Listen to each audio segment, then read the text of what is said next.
You really think a man who needs 2 minutes just to lower himself into a chair is going to find what a search and rescue helicopter with forward-looking infrared couldn't? Major Carla Dempsey laughed when she said it, not cruelly, more the way you laugh when you're nervous and you don't know what else to do with your hands. The old man sitting across from her in the folding chair didn't look up. He was watching the tree line. His name was Norman Gaudette. He was 74 years old, and he had been sitting in that chair for 11 minutes. And in those 11 minutes, he had not said a single word that wasn't a question about the wind. The morning had started badly. It tends to in late October in northern Ontario, when the temperature drops overnight and the ground fog sits in the low places like something that doesn't want to move. CFB Petawawa had a missing person exercise on the calendar. A training scenario, routine, the kind of thing the base search and rescue technicians ran twice a year to keep their edge. One volunteer from the civilian auxiliary would play the role of the lost subject. The SAR-techs would deploy. The helicopter with its FLIR camera would sweep the designated search area. 4 square kilometers of second-growth boreal forest, and rocky Kutova west of the base perimeter. Simple enough. Except the FLIR unit had developed a fault at 0640 hours. The technician who had signed off on it the night before would later describe the error code as one he had never seen in 6 years of service, which is the kind of thing that sounds like an excuse until you understand that he was telling the absolute truth. By 0700, the helicopter was grounded. By 0730, the SAR team leader, Master Corporal Finn Ostrowski, had deployed his ground teams into the search grid. 4 techs, 2 dogs, 3 hours of clear daylight left before the scenario would be called. They had the latest GPS tracking software. They had radio mesh nodes strung through the trees at 200-meter intervals. They had a drone, not a $2 million surveillance platform, but a commercial unit fitted with a thermal camera, the kind of thing that had found 8 real missing persons in the past 3 years in this region alone. The drone went up at 0745. It found a moose. It found the heat signature of what turned out to be a decomposing birch log. It found nothing else. At 0910, with the ground teams having covered 60% of the grid and the dogs having lost the scent trail at a creek crossing twice, Major Dempsey drove out to the observation post with 2 cups of coffee she didn't want and a problem she couldn't solve. Norman Gaudette was already there. He had come with the veterans group. The base had been running a civilian engagement program for the past year, bringing in community groups, schools, veterans associations, partly for recruitment, partly because someone in Ottawa had decided that the Canadian Armed Forces needed to be more visible in the communities it served. The Veterans Legion from Pembroke had sent 8 people. Norman Gaudette was the only one who had not gone on the tour of the vehicle maintenance depot. He had walked slowly with his cane to the edge of the observation clearing and stood there looking west. Staff Sergeant Yannick Beauregard, who had been assigned to escort the Legion group, had asked him twice if he wanted to go inside. Norman Gaudette had said he was fine where he was. He did not explain himself further, which was, those who knew him would have said, entirely characteristic. In Pembroke, Norman Gaudette was known primarily as the man who fixed clocks. He had a workshop in the back of his house on Cecilia Street, and people brought him things: mantel clocks, pocket watches, the occasional marine chronometer that had come down through a family and stopped working sometime in the 1980s. He charged too little for his time and sometimes forgot to charge at all. His neighbours knew him as quiet. His daughter, who called him every Sunday from Halifax, knew him as someone who listened more than he spoke and who always seemed to already know what she was going to say before she said it. What his neighbours did not know, because he had never told them, was that Norman Gaudette had spent 22 years in the Canadian Forces. He had served with the Royal Canadian Regiment. He had done 2 tours in Cyprus during the UN mandate, 1 rotation in the former Yugoslavia, and, this was the part he never spoke about, not even to his daughter, he had spent 14 months attached to a Special Operations Advisory Unit whose name and mission he was still technically bound not to disclose. He had been a scout, a real one, the kind the word was invented for. He had retired at the rank of warrant officer, which is not a rank that gets mentioned in newspaper profiles or commemorated on plaques in Legion halls. It is the rank of someone who spent 2 decades learning things that cannot be taught in classrooms and teaching them to people young enough to be his children, and then going home to fix clocks. because the silence of a small mechanism that has stopped working felt, in some way he could not have explained, like something he understood. He was standing at the edge of the clearing, watching the tree line when Major Dempsey found him. She had not intended to speak to him. She had driven out to the observation post to think, not to talk to an old man from the Legion, but he was standing in her line of sight, and there was something about the way he was standing that made her slow down before she reached him. He wasn't looking at the tree line the way a person looks when they're waiting for something or bored. He was looking at it the way a person looks when they're reading. "Morning," she said. He turned unhurried. "Morning." She introduced herself. He told her his name. There was a pause in which she became aware that he was not going to ask about the exercise, even though there was obviously an exercise happening, because people with radios had been moving in and out of the tree line all morning, and a drone had been buzzing overhead for the past 90 minutes. She asked because she couldn't help it, whether he'd been watching. "Some," he said. She told him the situation. She didn't mean to tell him all of it. The flare fault, the drone, the dogs losing the scent, the 3 hours left before dark would end the scenario, but it came out in a way that felt less like a briefing and more like admitting something to someone who might understand. Norman Gaudette listened without moving. When she finished, he asked, "Which way was the wind this morning at first light?" She blinked. "Excuse me? The wind at first light? Which direction?" She got on the radio. Finn Ostrowski was a good SAR-tech. He was 29, fit, technically proficient, and he had a genuine instinct for wilderness navigation that his instructors had noted early and often. He had also grown up in Mississauga and had been working with GPS mapping systems since he was old enough to hold a tablet, and when he received the question about wind direction at first light, he had to think for a moment before he realized he didn't know, because the drone's flight plan had been calculated algorithmically and wind direction hadn't been a variable he'd entered manually. He checked the weather station data. "Northwest," he radioed back, gusting to 15 kilometers at 0612, dropping to 8 by 0700. Norman Gaudette nodded slowly, as though this confirmed something. "Your lost subject," he said. "When he went into the trees this morning, which entrance point did he use?" Major Dempsey showed him the map on her tablet. He looked at it for a long time, not nervously. The way you look at something when you're not in a hurry to be wrong. "He wouldn't have gone straight in," he said finally. "Not with that wind. He'd have swung south first to keep it out of his face. There's probably a natural depression in there." He pointed, not at the map, but at the actual tree line, at a gap between two stands of spruce that was maybe 40 meters wide, something that catches the runoff. He'd have followed that north once he was in the cover. Major Dempsey looked at the tablet. The ground team's last reported position was 200 meters east of the gap he was pointing at. She asked him how he knew about the depression. He said, "The birches are taller there. They get more water." There was a silence. "You can see that," she said. He looked at her. "Can't you?" She gave him the chair. Someone went and got it from the observation post. A folding camp chair, the green canvas kind, stamped with a D&D inventory number in black ink. And Norman Gaudette lowered himself into it with the careful, deliberate economy of movement that belongs to men whose knees have been saying no for a long time and who have long since stopped listening. He sat, he watched. Staff Sergeant Beauregard, who had drifted back from the vehicle depot tour to see what was happening, later said that there was nothing remarkable about those first several minutes. The old man just sat there. He didn't have binoculars. He didn't have a map.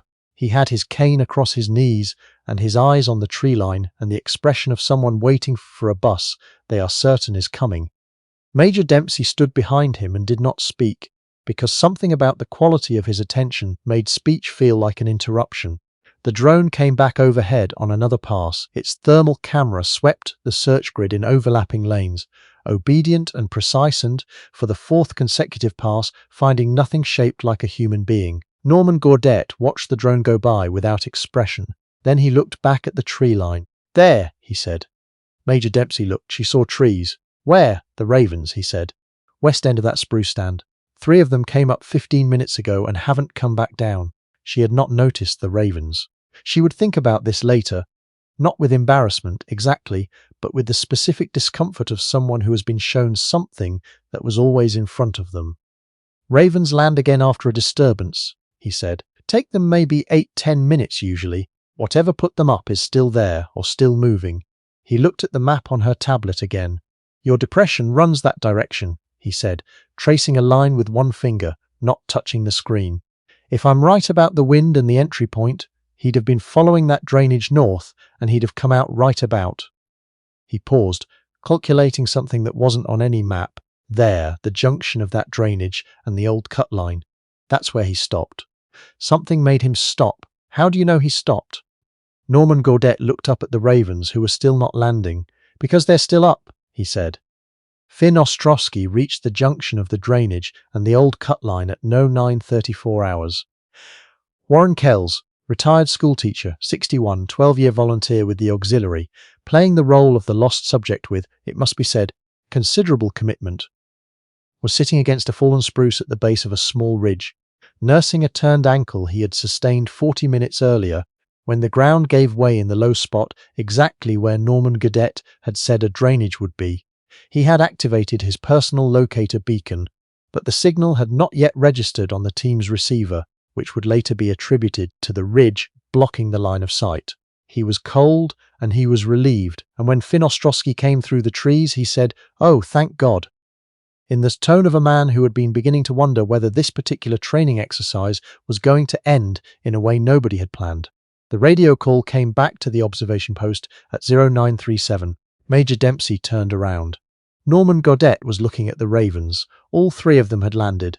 She asked him, afterward, how he had done it. They were standing by her vehicle. She was standing. He was in the camp chair that someone had carried over, because by that point no one was going to ask him to stand, and she had her notebook out.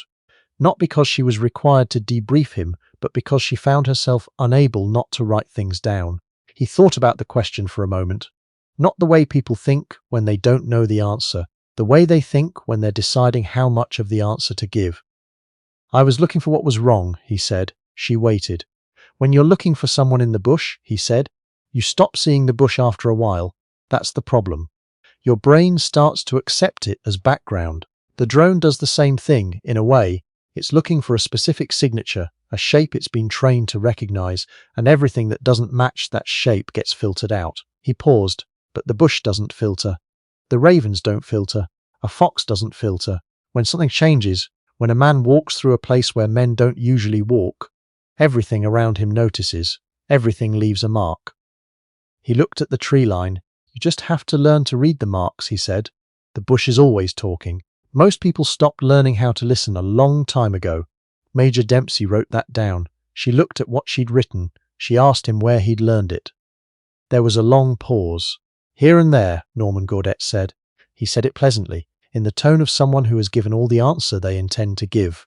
And Major Dempsey, who had enough experience with senior NCOs to know when a conversation was done, closed her notebook. He did not talk about himself on the bus back to Pembroke. The other Legion members asked what had happened.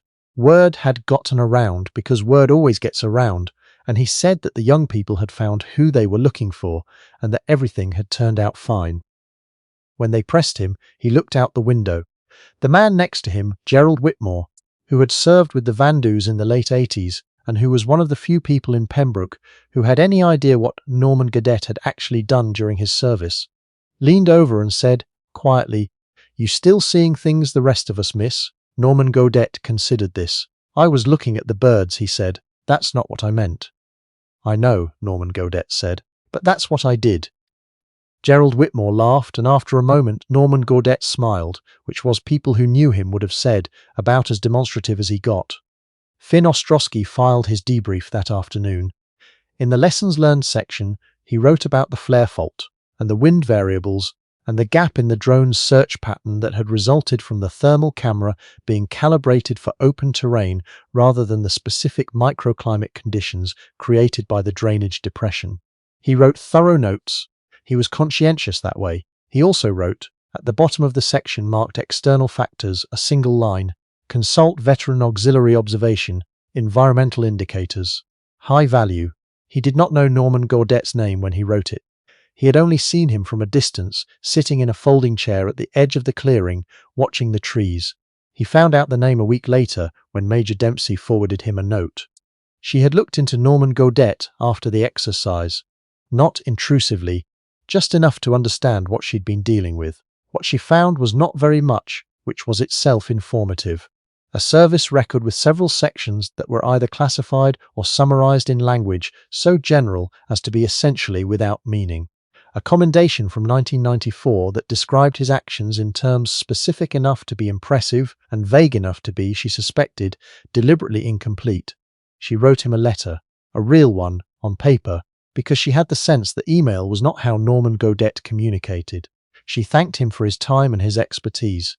She asked if he might be willing to come back, not as a guest, but in a more formal consultative capacity whenever the schedule allowed. He wrote back 3 weeks later. The handwriting was precise and slightly old-fashioned, the kind that belongs to men who learned to write before keyboards existed and who have not unlearned it. He said he would be happy to come back, time permitting. He mentioned that he had a mantel clock in for repair that was giving him some trouble, and that he expected to have it resolved by the end of the month. He did not mention the exercise. He did not mention the ravens. He did not mention anything that could be construed as pride in what he had done, which was, in its own way, the most telling thing about him. Warren Kells sent him a card, a Christmas card, because it was that time of year by the time he tracked down the address, with a note inside that said he appreciated what had happened and that he hoped Mr. Gaudette's knees were holding up. Norman Gaudette put the card on the mantelpiece next to the clock he'd just finished repairing. His daughter called that Sunday and asked how things were. He told her things were fine. He told her about the clock, a beautiful French carriage clock, marble case, movement, that had been badly overcleaned by someone who didn't know what they were doing, and about the weather, which had turned cold in a way that felt early even for November in the Ottawa Valley. She asked if anything interesting had happened. There was a brief pause. Not much, Norman Gaudette said. The usual. She asked if he'd gotten out of the house at all. Once or twice, he said. She told him she loved him.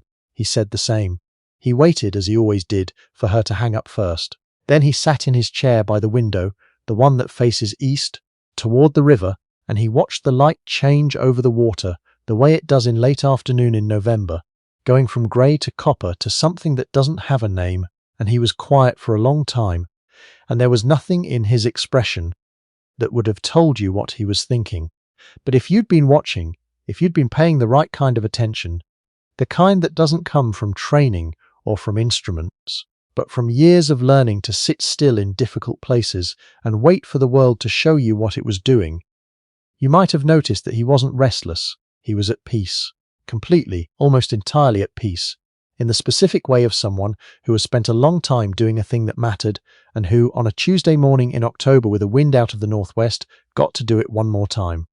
He used a cane. He went, and he found him.